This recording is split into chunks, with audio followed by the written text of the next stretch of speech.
Well, we are here at the Western Film Fair Nostalgia Convention and on Victory Television Network with one of the busiest, most genius, and most creative people I've ever known in my entire life. Should I move and let him in? Torry Martin. And Torry is an incredible screenwriter, and you're an actor, fabulous actor, stand-up comedian, a producer, a published author. You can do it all, and he is one of my dearest friends. So I actually am very nervous interviewing you because I love you so much. Aww. So I want everybody What's not to love?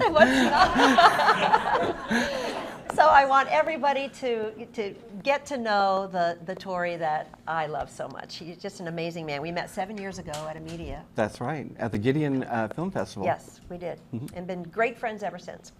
And I'm thrilled, especially because we are, in a day or two, going to be screening the release of your brand new movie that is just being released called Heaven Bound. Yes. And Torry co-wrote it, you produced it, you star in it, you cast me in it as your sister. Yes. And so tell us about Heaven Bound, and I'm so excited. Well, I'm really excited about Heaven Bound. It stars Danny Vincent from Walk the Line and Walking Dead, and he's just done everything. Victoria Jackson from Saturday Night Live is in it. Nancy Stafford. Michael Joyner from The Grace Card, and from every other movie that has the word grace in it. So true. he's in it, and yeah, it's a comedy, but it's got a great lesson to it too, and it's just a lot of fun. The opening is my favorite part. It's very flashback to the 1940s type beginning, so it's pretty fun. Yeah. Yeah. So all of us here at the Western Film Fair will get to see that screening, so I hope all of you will come. And it'll be on, well, we don't know about the release yet. It'll probably get some theatrical release, we hope. It'll be limited theatrical, but then we're doing foreign market and, DVD and everything else. Yep. Yeah. Everybody's calling us. We just showed it at ICB and got a good feedback from it. So yeah, it was fun. Awesome. That's awesome. Well, you have acted in a number of other projects besides Heaven Bound. Yes. The Matchmaker. Yes, the Match Breaker. It's about a guy who gets hired by the country club mothers to break up their daughters' inappropriate relationships. So it's called The Match Breaker, and that starred Christina Grimmie, who she was recently the singer in Florida who was shot about 6 weeks ago. This is her first film, and she was so fantastic in it. Such a joy to work with. One of the most humble people ever. Can't wait for the world to see her. And it's just, we're going to put that on hold for a little bit because it's not the right time to release it. We're still all mourning her loss and celebrating her life. Wow. Yeah. Wow. So, what an opportunity for you to have gotten to work with her. She was a joy. She was just such a sweetheart. And then I just did The Ultimate Legacy with Raquel Welch and Brian Dennehy and Bill Cobbs and Lee Merriweather, who we've both worked with before. We have both worked with her. And that was on Hallmark. Yes, it aired on the Hallmark Channel, yes. On DVD. Do you want to know an interesting little tidbit about Raquel Welch? Please. Okay, Who doesn't? I complimented her on her ring because there was like 4 bands on it. And she said, "Oh, thank you, darling. The first 3 bands were my first 3 husbands, and the 4th one was for my 4th one. I had him connect them all together. But he didn't last long." And I said, "Wow, you made a couple more times, you could have a nice set of brass knuckles." And that was my only interaction. Wow. Next time you see her, she'll be wearing I know, knuckles. she'll be packing them now. Oh my but that was fun. Brian Dennehy, what a great guy to work with, and Lee Merriweather. Yeah. We worked with Lee Merriweather on a pilot that we shot together. That's right, and Eddie Mecca played my dad. He was Carmine on Laverne and Shirley. Yes. So that was really fun. The pilot, and we've not given up on this pilot. I was one of the co-producers on the pilot and co-writer, and it's called Heaven Help Us. Yes. And so we still, and Lee Merriweather played my mother on that show. So she's a doll. She is amazing. She was Catwoman on Batman. If you add me on Facebook, I have an office that's made entirely out of comic books, and it's been featured on the TV show Splurge for the Fine Living Network and At Home Tennessee magazine. So I'm kind of a comic nerd. Yeah, you are. Yes. It's awesome. Yes. And you're a Catwoman nerd too. She was hot. He didn't care about anybody else on that show. As soon as she showed up.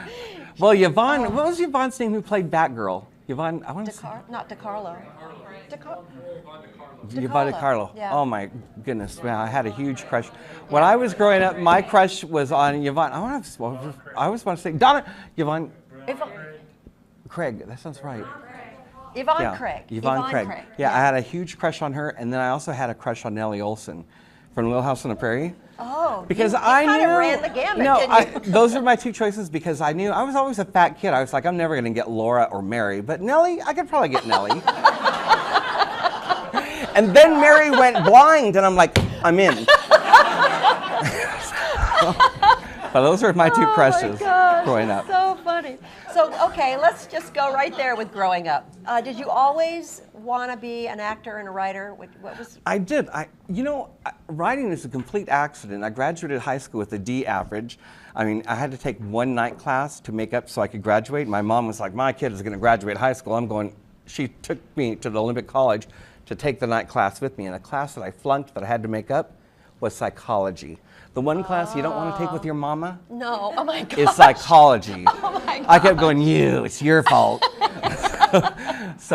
And I was not a good student, and I was much more comfortable acting. It's always easier to hide behind somebody else. And had low confidence and was bullied all the time. So I found acting as a place to hide in plain sight. Plus when you're acting, you get applause. I mean, who doesn't want applause in life, Yeah. So that's when I started. To be other people. Yeah, so I started doing that, and then went to Los Angeles to major in theater at a college there. And they didn't. When you go to the college, they do not encourage you to go out and audition, because they're afraid if you get a part, you're going to drop out of college. So I snuck off campus and I went and auditioned for a show that was created by Mark Cherry. Oh my goodness. Who went on to become the head writer on The Golden Girls and the creator of Desperate Housewives and Devious Housemaids. And it was his first show, and I got cast as one of the 5 leads. And I played opposite Laura Layton, who was Sydney, the redheaded vixen stripper on Melrose Place. I was this close to getting it myself. But they went with her, and so I did a national tour for Columbia Artists for a year, and that's where that all started. Oh my gosh. Yes. And I was working at the Comedy Store doing comedy. Roseanne Barr said, "You're funny." That's all she ever said to me. And you are funny. Well, thank you. And you've got DVDs of your stand-up comedy, and you've got obviously many roles that you've played, and you're a prolific writer. How did the writing start? Out of desperation, because of the way that I look, I'm a very unique look, and nobody seems to know how to write for me. I thought, I'm going to write stuff for myself. And I grew up having ADHD, which, they didn't know what that was back then. It was just a guy who couldn't sit still. And the benefit of ADHD is it gives you so much more creativity. So I'm able to work on several projects at the same time. And so that's what I do. And I'm just really hyper creative. So my nickname in the industry is Tig, for the idea guy, because nobody can remember Torry. Torry is Irish, and it means mischievous dwarf. It's only half right. It's half right. So yeah, I come up with ideas, and then I created the character of Wooten Bassett. I know. All for of you Adventures in Odyssey fans for Focus on the Family. Been on the air for 30 years, and Wooten, and I came up with that idea when I was living in Alaska. And Wooten is a long-haired, red-headed, overweight hippie from Alaska. It just came to me one day. Yeah, it's sort of out of the blue. Yeah, it's just popped into my head. So, and now he's one of their most successful characters. It's a lot of fun playing, or having created Wooten Bassett. That's great. And you've created a brand new character. Yes, a brand new character named Torry Martin. She's a Japanese student from Japan who's just moved to Odyssey and is now in Clubhouse magazine every month for Focus on the Family. And let's see, I've got The Resurrection of Gavin Stone is coming out. Good. I just saw the premiere for it at ICBM. Was it? It was good. Good. Dallas Jenkins directed it. He's Jerry Jenkins' son, who did the whole Left Behind series of books. And Dallas directed What If and with Hercules, Kevin Sorbo in it. Sorbo. And Brett Dalton is the lead in this one, and he plays, who's the bad guy on Agents of S.H.I.E.L.D.? What's his name on Agents of S.H.I.E.L.D.? Can't remember. Yeah, he's the... Greg Ward, that's right. Oh. And Angela Johnson from Mad TV, and I got a fun scene with both of them in a radio station. It's really, it's a fun. I was excited to see it. And Skid, another movie was Skid. Skid, Renee Guttridge wrote that book, or that movie. That one's coming out. And then I've got Helen of Troy, Tennessee. That's optioned at Paramount with Scott Mednick, who did Teenage Mutant Ninja Turtles and Superman Returns, so it's exciting to be working with him. That's awesome. And then we've got 3 other films that are optioned: The Boonies, Mustang Summer, Riding Shotgun. And I tend to always write a role for my friend Nancy because I just like hanging out with her. I love hanging out with them. Yeah, it's so great. And you've written 11, at least 11, yes, full-length screenplays. Getting ready to work on the 12th, When Pigs Fly. Yep. Oh, and really I love fun. that premise too, When Pigs Fly. Yeah, that's going to be a good one. And then my new book that just came out I know. in I can't April. wait to talk about it. 2016 is Torry Martin year because in addition to everything else, and you've published before, you've done tons of articles, but you have a brand new book published by Harvest House called Of Moose and Men, which is incredible. It is, it's your adventures and misadventures in the final frontier, the last frontier of Alaska, of all your years spent in Alaska. And what I loved about this book is it's just like your every performance you have too that I've seen you in, both in film and stand-up. We cry and we laugh. I was on the plane reading this book, and the people all around me kept looking at me strangely because I'm laughing out loud. It's so funny. And then a second later, I am sobbing. I've got tears streaming down my face. So you will love this book, and it is, I want you to talk about it, but what I love about it, it is... Why is that one page folded? Because I'm going to read something. Ooh.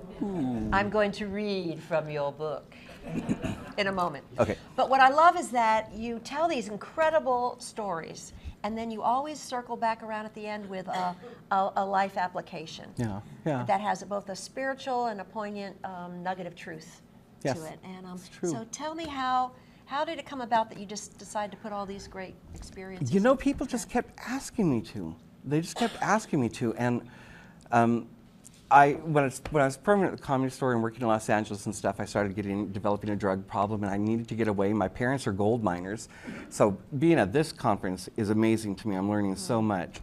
And they had gone on a mining trip to Alaska, and they're like, "You need to get out of LA and get away from everything." So I decided to go to Alaska, where I lived in this remote cabin, had to hike a 200-yard trail just to get to the cabin, with an incinerator toilet. And then I was working for Camp Alaska State Parks. Did a Budweiser commercial while I was up there, and they said, that guy would make a great children's host, wouldn't he? And only in Alaska could you do beer commercials and end up hosting a kid's show. So then I just started writing. You know, the way that God has gifted me, though, is that I do get a lot of ideas. And if I had my way, people scare me. You know, they're intimidating, especially when you grow up being bullied or stuff in school. You feel like, I'm going to either try too hard or people are going to think I'm a weirdo. God's gifted me in such a way that I have to write with someone else. You know, I'm a collaborator. And the nice thing about that is that's how I make my friends, is with the people that I collaborate with. And I'm one of those type of filmmakers and writers who, when I find a jewel, who sees me, not this, but sees me, well, you just want to work with them the rest of your life. You don't ever want to let them go. And that's a rarity in this industry. So yeah, so that's what happened. And Kay Arthur, do you guys know who Kay Arthur is? Presets, I was living in this cabin house when I became a Christian through Kay Arthur's ministry, never dreaming that one day I would meet Kay Arthur in person and she would cook me chicken dinner in her house. And it was her meeting with her publisher. She called me at NRB in Opryland. She's like, "Torry, come over to the Cascades." And I'm like, "Okay, I'll be right there." And I'm like, "Cascades is $8 for an iced tea. I don't want to go to the Cascades." But I went to the Cascades, and she was meeting with her publishers, and she met me at the door, and she goes, "They're buying lunch. Don't worry anything. Order whatever you want." And I'm like, "Awesome." So, and then I tried to order anything I wanted, and she goes, "He'll have the salad with vinegar on the side." And I'm like, "When has that ever happened?" Wow. She's like, "I want you to live longer." So it was through... I gotta love Kay Arthur. So it was through her influence that this book has come out. It's only been out since April. It's brand new. Going into its second printing. I just received where it's going to its second printing. He had a huge order from Choice Books, which has all those stands and truck stops and airports, so it's going to be everywhere. So I'm kind of excited about that. Yeah, Choice Books is amazing because if you travel a lot, you see that round kiosk thing, and you will look for this fabulous Of Moose and Men book. Huge reviews. It's been amazing. Incredibly well received. I've got to attribute, Doug Peterson is my co-author, and he's written over 50 VeggieTale books, and so he's just a super talented writer, and it was a joy to work with him. Well, I'm sure he loved, you brought out the best in him as well. And I just want to just talk about a couple of things. One thing, and one of the reasons I love you so much is, like you, I mean, I grew up with tremendous insecurities as a kid and identity issues, really kind of basing our identity, both of us, on what other people thought of us, and just really struggling in those areas. And what I love so much about your stories here is that you take it from worrying about what people have thought about you to now, in this stage of your life, you only care about what God says about you, and that healing and hope that has come about because of that realization. And you are so transparent, and he's so honest and so accessible. You don't hide and try to put on the face of, oh, nobody would believe it anyways. Mr. Perfect or anything. No. But But do you know what? This was the weirdest thing. This was part of the Dodie Rogers, who's here. The publisher asked to send out this postcard with a book, and they're like, "Do you have any humorous stories?" And I'm like, "I had done 3 book signings, and Roy Rogers, I was always a fan of Roy Rogers, and he always signed his autograph, Happy Trails." And I thought, that's 2 words. I can do that. Roy isn't going to object. He's not here anymore. So for 3 book signings, I was signing until the 3rd one, somebody told me, "You know, you're signing Happy Trials." I was like, I misspelled trails? So I got a picture with Dodie. I autographed it, Happy Trials to her. But yeah, but that's and the hundreds of people who got your book with Happy Trials, look, scratching their heads going, okay, I think.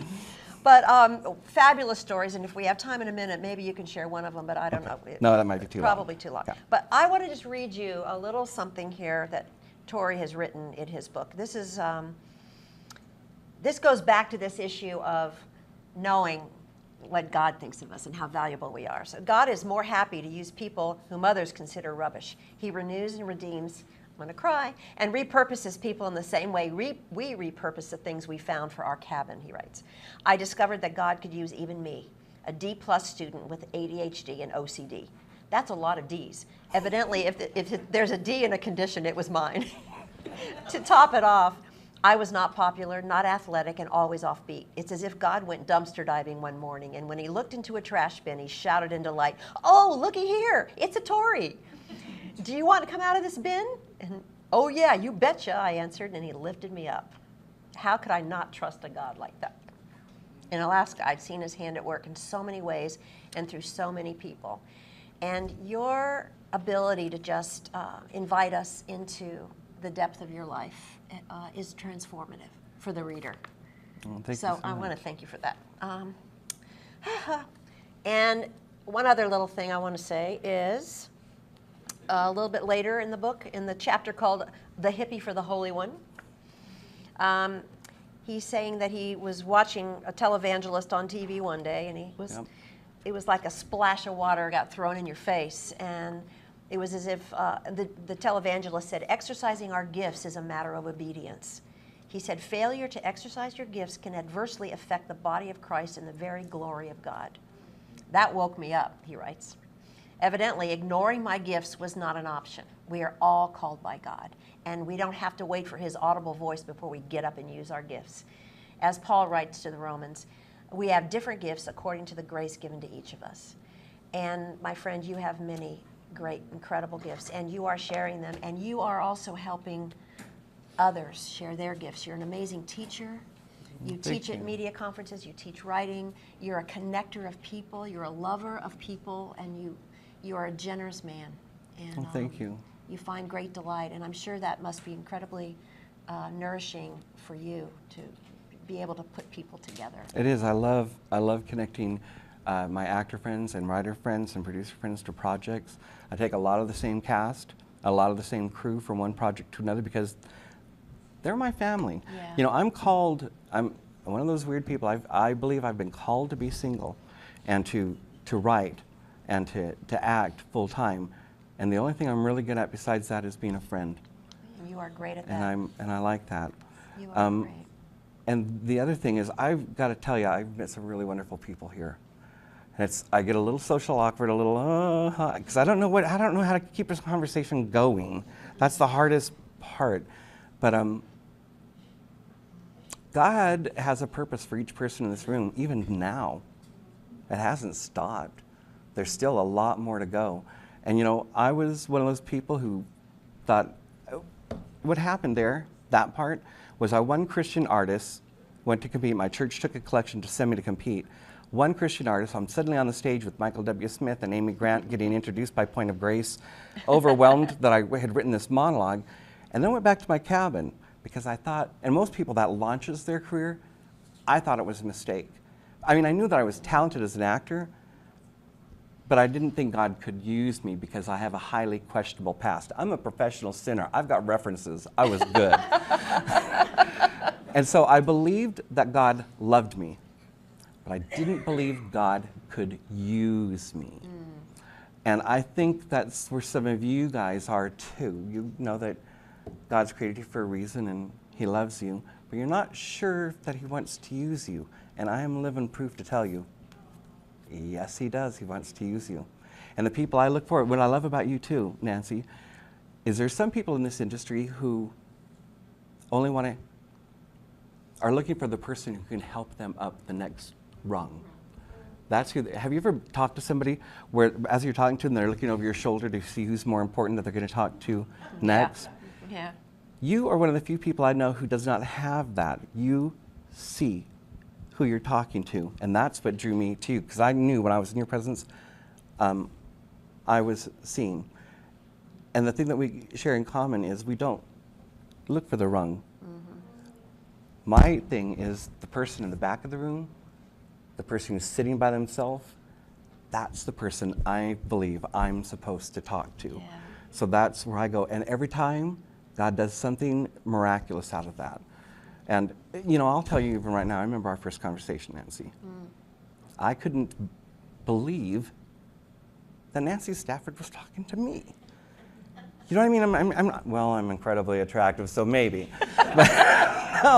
But I couldn't believe somebody who I had admired and watched on television and had all these assumptions about what she would be like. Were just totally broken. She was interested in me. And you came to my classes that I was teaching. I'm like, there's Nancy Stafford listening to me. And you're great. You were great. You're just amazing. You made me belong. And I thank you for that. Well, thank you. And thank you for ministering to us. Oh, it's fun. You're true. I'm working on a Western next. I've got a great idea. In fact, I've got a great idea. The idea. Can I tell them what the idea for the Western is? Yeah, tell the idea. Okay, I'm just going to tell you the beginning because I don't know the rest. But I met Graham. Where's Graham? Is Graham here? Oh, Graham's right in the picture room. He's brilliant. I just have this idea. I want to do a faith-based comedy Western. And I like the idea of opening up in a little church, like Little House on the Prairie, that little church where you think it's going to be that boring kind of sermon thing and everybody's in their maiden gear and everything. And then all of a sudden I want the back doors to break open. And this old miner comes running down the thing and he's got this big gold mine and he's like, gold! And then he goes, and then drops. And this gold nugget just goes ba-boom, ba-boom, ba-boom, ba-boom.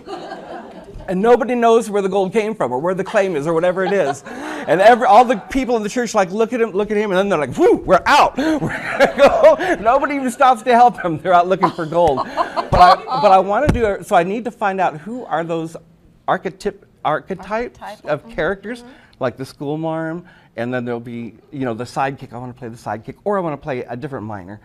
And I see, because my ideas, I see these little visions. I like the idea of a little kid and another guy convincing the bad guy that the gold was hidden. He hid the gold in the outhouse. So you see the guy, these are just little pieces, digging in the outhouse and they're keeping him busy while they're looking and coming back and he goes, no, not this outhouse, that outhouse. But there's bits and pieces, but what I really want to teach with that thing is that it's, monetary value isn't what's really important, but people are, and we shouldn't step over somebody who died looking for how we can, and it's just going to be fun. So I'm going to be asking questions like, what type of characters, and I was just told that there's only 6 major storylines in a Western. What? Yeah. I didn't know that. Yeah.